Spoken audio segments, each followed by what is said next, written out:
Hello and welcome to the Talking Wednesday podcast. This episode is for our Wembley preview. So Sheffield Wednesday will be playing Barnsley in the playoff for the League One promotion this season. I forgot what year of the season is. It's 22-23 season. Indeed, it is coming to a head. It is. It's Dex this week, joined by Jake and a new guest making his Talking Wednesday debut. It is Lee from Around the Grounds. So I'm going to start with you, Lee. Welcome to the Talking Wednesday podcast. Tell us a little bit about yourself. Yeah, so I'm Lee, massive Sheffield Wednesday fan. When I'm not following the Mighty Wednesday, I am ground hopping for my YouTube channel, Around the Grounds, just getting to different grounds, mainly around Yorkshire. Try and go further afield, but the old miles in a car sometimes stop me doing that. But yeah, loving the YouTube journey and pleasure to be part of this. Yeah, it's great to see you on because we've done a stream recently on Jake's channel and he was mentioning you've not been in the game too long in terms of uploading content. It's really nice to see a fresh Wednesday. I didn't realise you were a Wednesday fan to start either, until recently. So the fact that because I know you do a bit more generalised content as well, don't you? As well, so is that what you do specifically? So is it Wednesday content or different clubs or? It's probably just a neutral view. I do put my Wednesday out on more than no, but yeah, it's more of a neutral. Just for me, I wanted to start the channel just for just a ground up and for me to look back on, and it's doing better than I thought it would. To be fair, yeah, no, it's some really good stuff. Make sure you do check his channel out. We'll talk about all that bit at the end. But I'm also joined this week by Jake Chef41. How you doing, mate? I'm not too bad. How are you, mate? I'm all right. I'm warm because it's getting to that point where we realize we always say, don't we, every year on this podcast, why do we not do more in summer? And the reason is we can't get in our offices because they are just sweat boxes. We need to figure out a way of cooling. I've actually got an aircon unit now, so I might have to play with that. See if I can use it. Every year we have. Shall we go into our sweat boxes and do a podcast and we try and get out of there fast as possible? Do you remember last year when I did one outside? Oh God, yeah, you did, didn't you? You did two outside. Yeah, because it was that time where we were having a heat wave and it was like 37, 38 degrees every day, and the heat wasn't dissipating at night. So I was like, right, tell you what I'm going to do. I'm going to sit outside.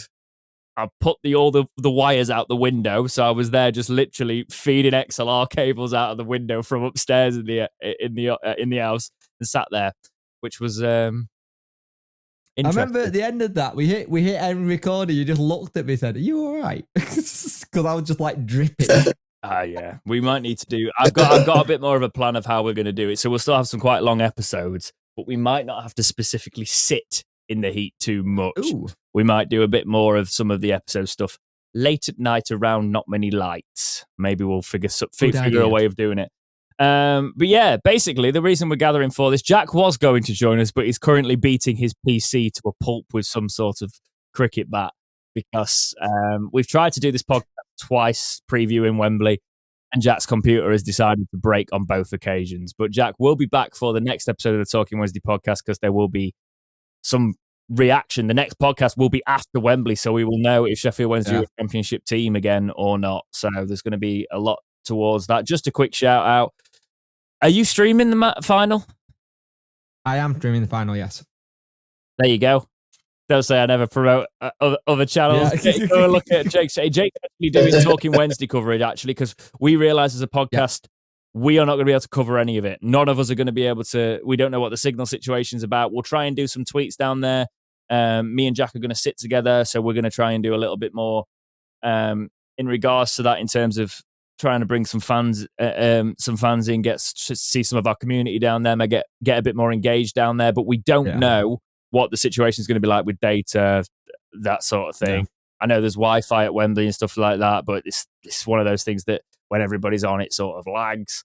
So we don't know what we're going to do. We're not going to be covering it either because I'm not going to be sat there with a Twitter feed in my hand. But what we might do is we'll know what I did last time.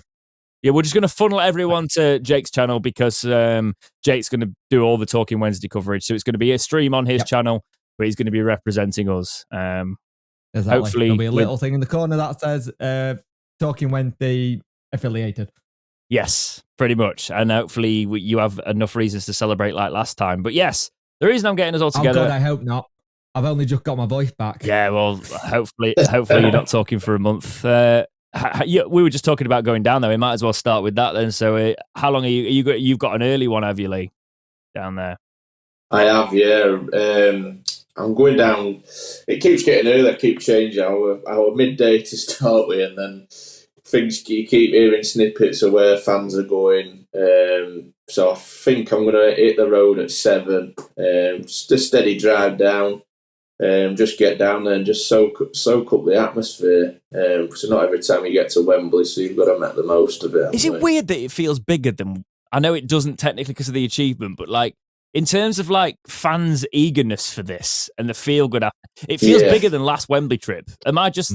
Is that just current feelings? But like the way coming off the back of the playoff turnaround, it's just there's even more of a buzz. It feels like, I don't know. I'm probably just it's recency bias that, but you know. I think it's the expectation. We didn't expect to be there, did we? We're being 4-0 down. So I think it's like, wow, we're at Wembley. We better go type thing. I'm not gonna say it, but you know what the most Sheffield Wednesday thing would be. But I'm not putting that into the ether. I'm not putting that into the ether. But no, so I think. Go on. I think for this one, there's a belief. Yes. There's a belief in the togetherness, whatever happens. Right, so let's start with some predictions. Who do you think we're lining up with? Lee, if you were to give our 11 that day, who do you think Wednesday go with? I think we're on track. For me, I'm not a manager. I'm never inspired to. I would not change a thing from Thursday night. Did you just go?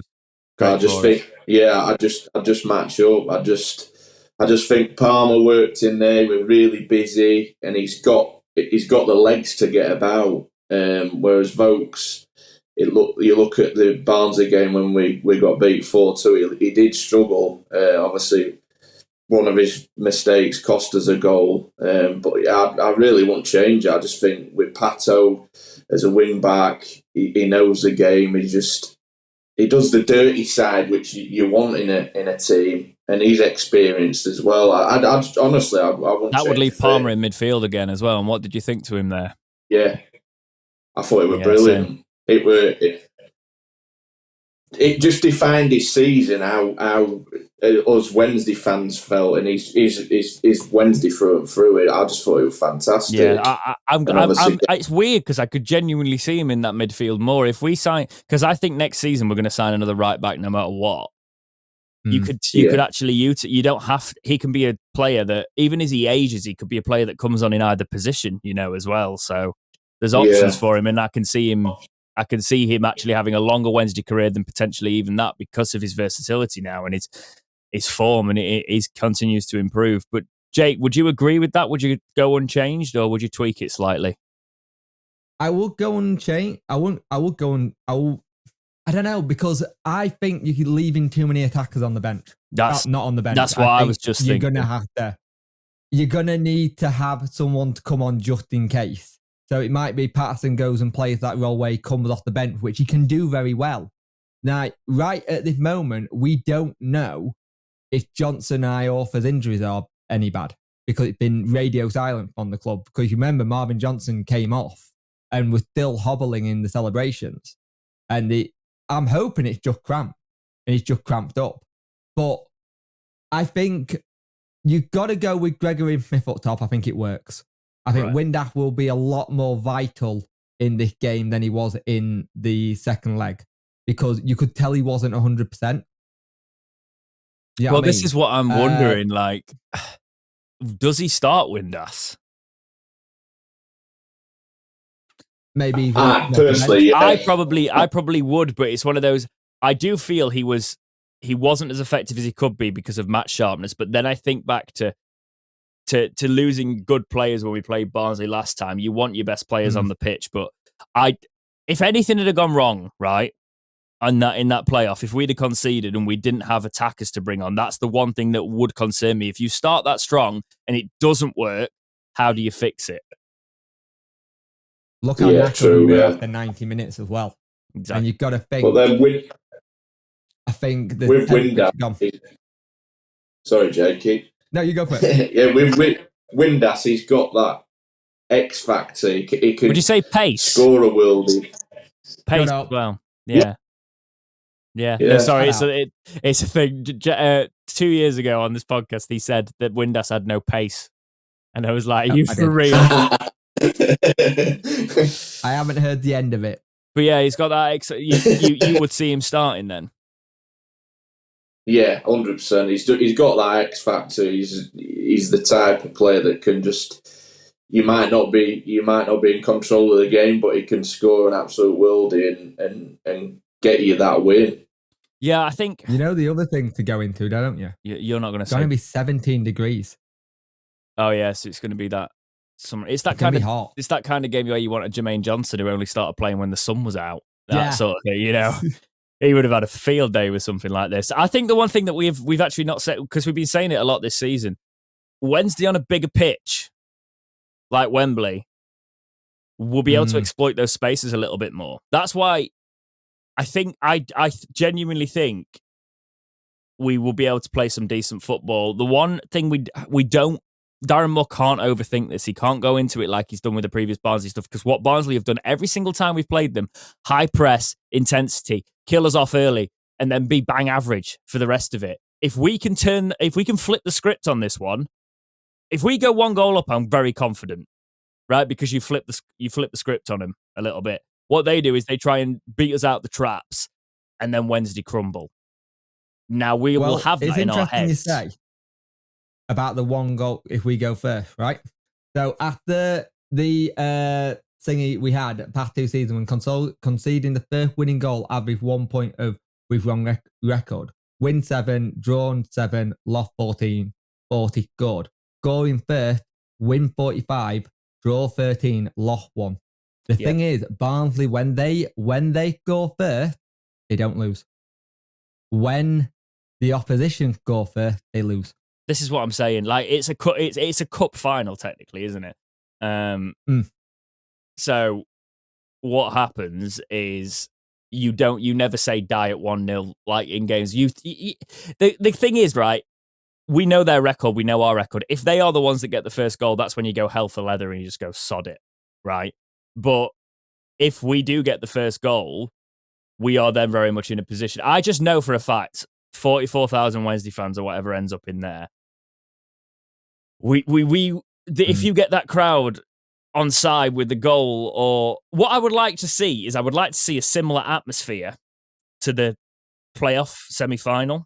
You know, the like booing the Barnsley players and like hissing at them and making it hostile when they're on the ball, because I think it will mentally get to them a little bit because of the big occasion and then the entire fan base on their back. Because Barnsley have just released a statement. They are not very happy with our allocation. They're saying it's for safety reasons. Obviously, it goes without saying, don't go down to the football for a scrap. That's a stupid idea. Go and do football for what it's intended for, right? But they weren't. We were selling out. We didn't get to general sale. We didn't even get to. I don't even think we got to ticket priority 10 or 20. We didn't get to ticket priority 20, did we? Weren't we done by like Wednesday? Like end of Wednesday, end of play, we were done. Yeah, I don't even. Yeah, well, no, because last night was it last night? No, because when did it go on to 20 ticket priority, people or more? Because that's when I jumped in to try and get some people tickets, but because so yesterday we're gone, wasn't it, by tea time? Was it tea time? Yeah, something like that. Around there. I mean, even when I got mine on Tuesday, right? It was still a case of like, I was quite annoyed about getting blocks and then they releasing it's really weird the way they've done it. They've released tickets in my block. I like an aisle seat, right? If I've got a preference to go to a match, I'll buy an aisle seat. So I spent quite a lot of money on this ticket and just not had an aisle seat, right? and we all can't have. There's three of us sort of going together, and we've not been able to sit together. And then a couple of hours later, in that same block, they release like 2 rows, and I'm just like, why would you not just release them all at the same time? I think the way the tickets have been done is a bit weird because people have had to split up groups, and people saying, "Oh, just stop moaning, just go and enjoy it." I get that. Like, we're all Wednesday, we'll all get on together, but you kind of want those days for the family. You know, you want them for the family and friends. You want to have that togetherness, and having to split things up a little bit, it's a bit annoying. Yeah, that did sour it a little bit. So less than 60 hours of sale and almost 38k tickets sold. That's what Wednesday tweeted 23 hours ago. Right. Okay.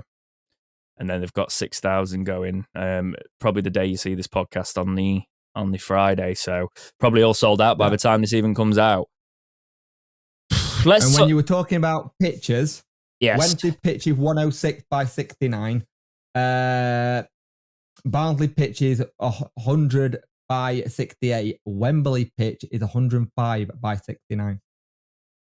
Right, so it's not quite as big as Hillsborough. No, but Hillsborough, I think that's why we capitalise on it at Hillsborough. But Barnsley obviously play that very condensed style, that their pitch isn't designed for exploiting those spaces. So it's more suited for us, you would say, in terms of the pitch and the way that's set up. But it's very rare you actually see third and fourth in the final.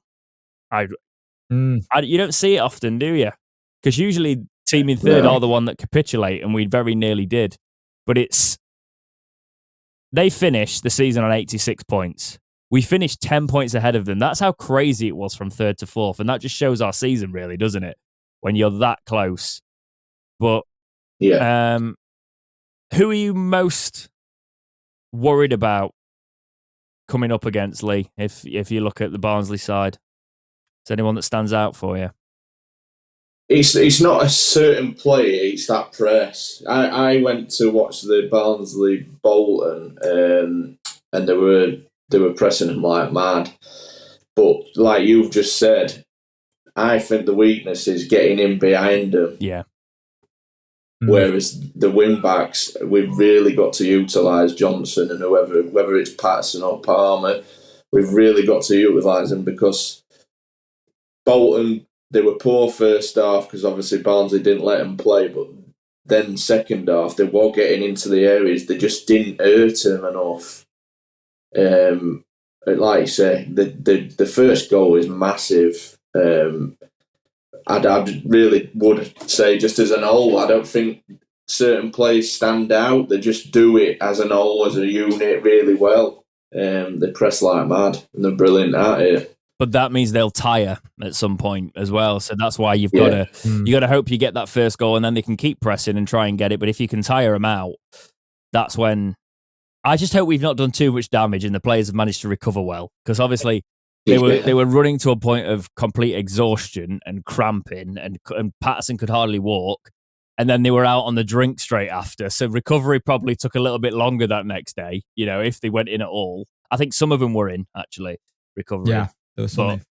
Yeah, it's one of those where hopefully they've managed to get themselves all right. But in terms of threats, we've talked about the press, Jake, but anything else players-wise or anything that stands out for you? Herbie Kane, Luke O'Connell in their midfield. If they get going, they are really good at just utilising a bit of faith if they get it. And Devante Cole this season has just been really good for them. But you get like the old man in James Norwood, who's experienced and been there and done it. He is dangerous on his day. Well, and Cole's got 15, Norwood's got 11. You know, they've got a couple that have done it between them. Exactly. But yeah, Cole's probably the one you've got to watch for. You know, you got to mark him well. But Norwood's probably attacking. It's a difficult one because you think movement wise and that with him, don't you? For me, Norwood for me is the old head. Is the one that gives them a bit more experience, because you look at their side, their average age is something like 24. Yeah. And then you look at our average age is 28. So the thing that we have to be very careful is if we are going to go forward, you make sure you leave at least 2 back, because if they're going up against a Michael Whitway and say Iorfa or Michael Whitwaite and Flint, well, we've seen Flint can get beaten for pace so easily. You need to be very careful because once they break at speed. And we've seen that. That's a good point, actually. I probably wouldn't start Flint. I probably would go unchanged in that because Flint's actually someone really good.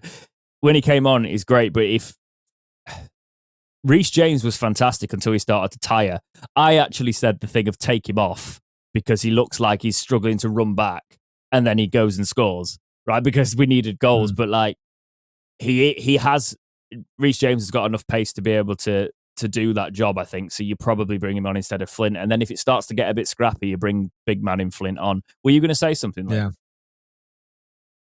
Yeah, so Barnsley didn't start with Norwood on Friday, which I felt was weird when we were carrying a knock. They played the young lad, I can't remember what his name was. So I felt really weird about that. I just didn't, because every time I've seen Barnsley, it has been Cole and Norwood starting. That'd be interesting if they'd have had time. If it's something minor, they might have thought they could. He did come on, but I just felt it was weird. Caddick, who they played? Yeah, I think that's his name. Yeah. No, it's. I think they'll start. I think there won't be any. I think they'll go. They'll have to go hell for leather with it. But yeah, Luke O'Connell's got 9 assists this season. So Phillips for them has got 8. Phillips is all right. Any 8 assists, 9 goals. Yeah, got to also. I'm assuming he's not injured. I'm assuming have we got any? Do we know if any of the Barnsley players are injured? Are we looking? They got. I think I read earlier today they got some positives that some might be ready to go and be okay. The problem is I haven't heard much about Barnsley injuries. All I've heard is their gaffer or something saying we can hurt them. The thing is, all I've heard is stuff from the manager.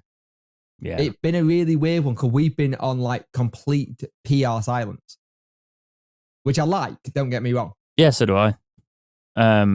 If you compare our stats against them, though, you look at we've got more goal scorers. Like we've got goal. It's weird. Like Windass and Gregory both on over 10. You know, Michael Smith we know on over 20. Barry Bannon with 12 assists. Johnson with 7. I think Johnson playing a good game will be crucial to this. I think backing off what you said there, Lee, because if Johnson has a bad game, he has a really bad game. But if he has if he plays well, he can be very difficult to deal with. I know it's quite basic commentary that, but he is one of those players that is either great or he disappears. Yeah. Yeah. Thursday, I thought it was brilliant. I thought they were all brilliant, but I thought he stepped up. Really stand up. Yeah. The thing is, that performance on Thursday night with the Marvin Johnson before his suspension after Ipswich. Before that suspension at Ipswich, he was playing that week in, week out. After the Ipswich suspension, he dropped off. Yeah, I think I don't think it's. I think we know pretty much.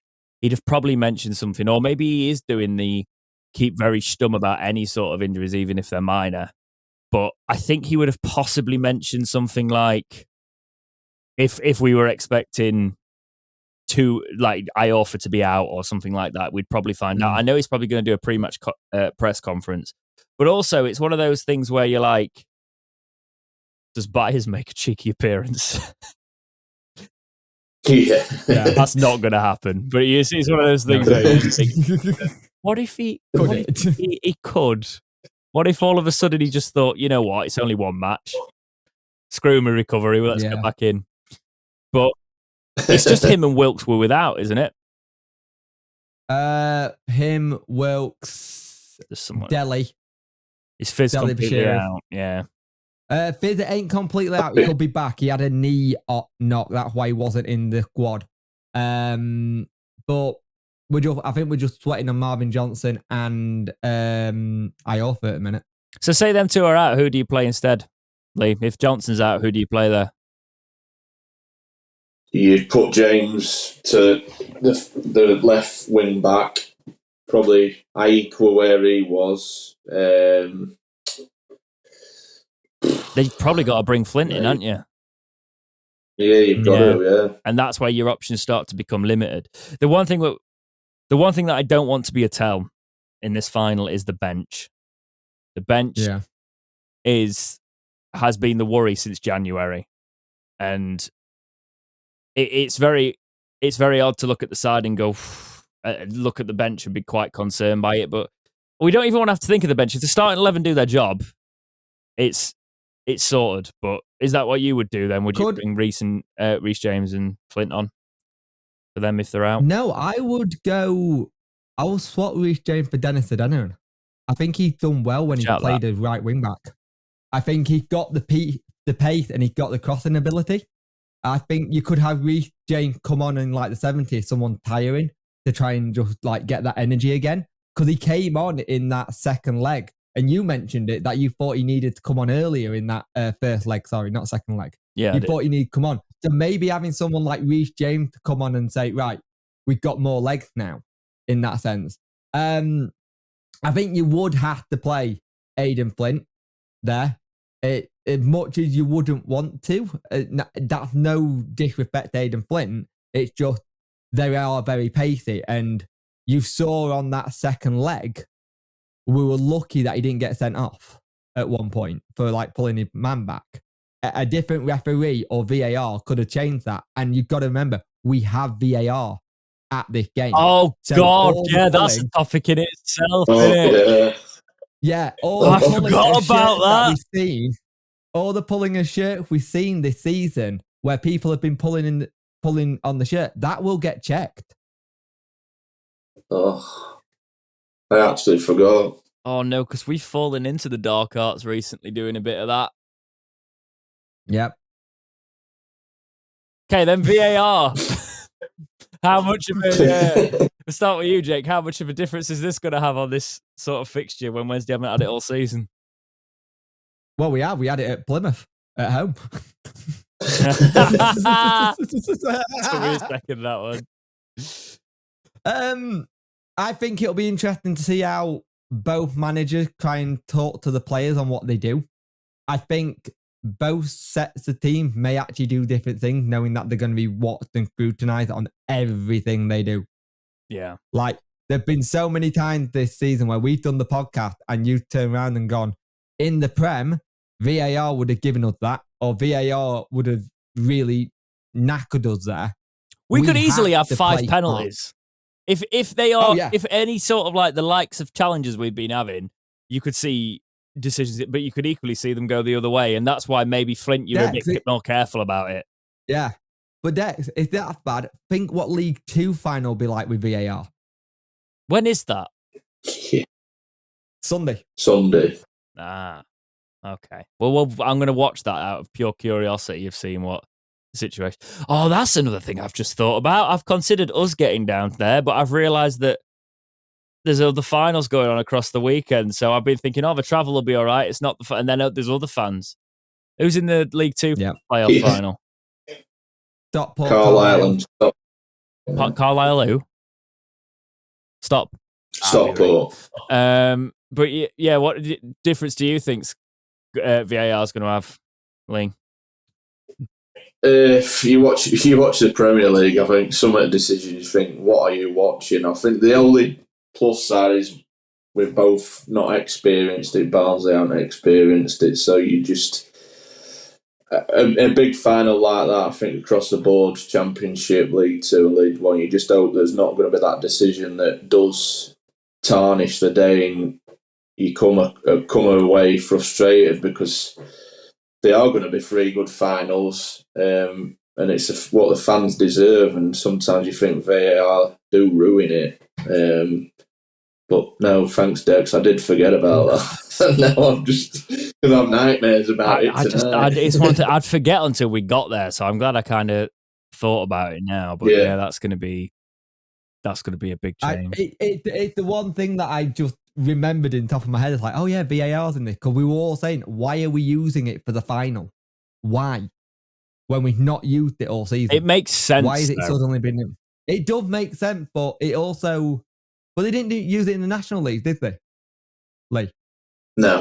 So why did they not use it in the National League? Well, no, League? that's ridiculous. I thought they were using it just because the stadium was fully equipped with it. Exactly. Yeah. When it got announced, I thought they were going to use it, because I think they announced it just before the National League, so we're just assuming that they'd use or is it it one of those things where it's a little bit unfair to do it in the National League, because the National League you kind of still leave your boot in, and it's if you think about it, it's technically the levels of football. I know it's not going to be written into like the law or everything, but you do get kicked a little bit more in the National League than you would in. You get kicked a little bit more in League 1 and 2. This is where you're going to see it actually, League 1 and 2, where you do get kicked a little bit more still. But I think Wednesday's been on the bad end of some decisions this season, so it would be nice to see that balance out and not face the brunt of it. But yeah, I do want to keep this preview going. Go on. Just for you two, you've got the joys of sitting in a stadium waiting to see something's happened. Oh God! Without knowing. That's not going to be fun, though, is it? No, I don't want to. Especially if you score and then there's this decision to make. Is it a goal? That's the thing. Every time a goal happens, that's what there's going to be. Yeah. I don't want to make this preview too long. It's not going to be like a normal length of podcast. It's sort of just something to listen to talk about tactics and things like that. I'm not making a score prediction. It's a tradition on a beat. I'm not doing a score prediction. Do you remember last time we made the Peterborough score prediction? What happened there? Let's not do that. But yeah, any sort of like closing comments and thoughts on the match. I'll start with you, Lee, going into the biggest game of Wednesday's season. I think just enjoy the occasion, whether it's your first time at Wembley. It's a special, special day. Whether you're with family or loved ones, just enjoy it. And what will be, will be. We'll always support Sheffield Wednesday. And let's get behind the boys. Great. I wish I'd finish with that, because that's probably a lot more emphatic than Jake's going to say. Jay, are you going to give us a worry, or are you going to be equally as positive? I think I'm a little bit on the same side of Lee. Just remember, if anything does happen, remember to don't go overboard. If it's not the result you want, don't go fighting. Leave it. It's not worth it. It's a football game. We want everyone to come back from Wembley in one piece. Might have some sore heads, but leave it. It's not worth it. Just the thing is, we got to remember, for a lot of people, this is their first final that they've ever been to. For some of our fans, they've never been to this. So let's just enjoy the occasion. Let's just see what happens, and let's just be loud as anything, because all today at the ground, they've been playing stadium noise into the ground while the players have been training to get them used to that atmosphere. They don't need it after Thursday, but it's that kind of mindset. And the fact that as a club, we've been PR silent, I think is really smart. Yeah. Speaking of being very vocal, applies to everybody, unless your name is Worko, who is going to be sat next to me and shouts out at the most inappropriate times in the football. You feel free to shut up. That would be most ideal. But no, make sure you all take care. My thoughts are just, let's make it like it is. We need to hiss and boo and get really against the Barnsley players. I think that could be quite useful. If we can do that, we can change that. We saw that on Thursday with us behind them and properly. And I mean, there's going to be people, right, that are coming to their first Wednesday game for quite some time, possibly even since last Wembley. Okay, you might be there for a day out, but you need to get behind there and be vocal and join in and help create that atmosphere, because that team will need, especially if we do go a goal down, that team is going to need us. So, yeah, let's get behind the boys, as Lee said. But yeah, Lee, feel free to plug for 2 seconds. Because you are joining us as a guest on Talking Wednesday this week. So feel free to just, where can we find you? Where can we find you? Sorry, and what's coming next? Yeah, so mainly on YouTube. Pleasure to be on this Talking Wednesday podcast first time. Still a bit nervous and getting used to the whole surroundings. You've done fantastically well, mate. Yeah, I'm vlogging a little day Sunday, maybe soaking up the atmosphere, and then I'll be doing a match day vlog at Wembley. So looking forward to filming the content and soaking up all the atmosphere. Yeah, I might bump into you and end up crossing vlogs at some point if we even manage to do that. It's going to be a lot of Wednesdayites and a lot of... this is one thing I wanted to mention, actually. Go check out Lee's channel. But what I did want to mention, I'm going to change the topic slightly. Do I wear the Big P shirt? Because the Big P shirt has seen Wednesday score 5 goals in the previous 2 matches I've worn it. That's a 10-goal shirt, that. Because when I've worn my home shirt, it's been interesting this season. I kind of want to wear my home shirt, but like the Big P shirt, when I've pulled it out, I shouldn't say that with the nickname we've given, should I? No, but like the Patterson shirt, right? It's 5 goals at Forest Green and that playoff, so it's got to be worn for Wembley, hasn't it? It's got to be. But yeah, Jake, anything to add yourself before we sign off today, mate? Just enjoy the day. Let's just see what we can do, and hopefully by the next podcast, we are a championship club. We deserve it after the season we've had, but everything up to playoffs is always a lottery. If we turn up like we did on Thursday night, anything's possible. Exactly. But yeah, hopefully we'll see some of you there. And if not, I'm sure Jake will have you more than covered, and we can, no matter where you are, we can do some of this. Yes, I'll take some more stickers. But for now, I want one. You are. I'll bring you one. But for now, guys, that's not this sign off. You can tell I've been doing different content. Take care, and we will see you in the next episode of Talking Wednesday. See ya. See ya.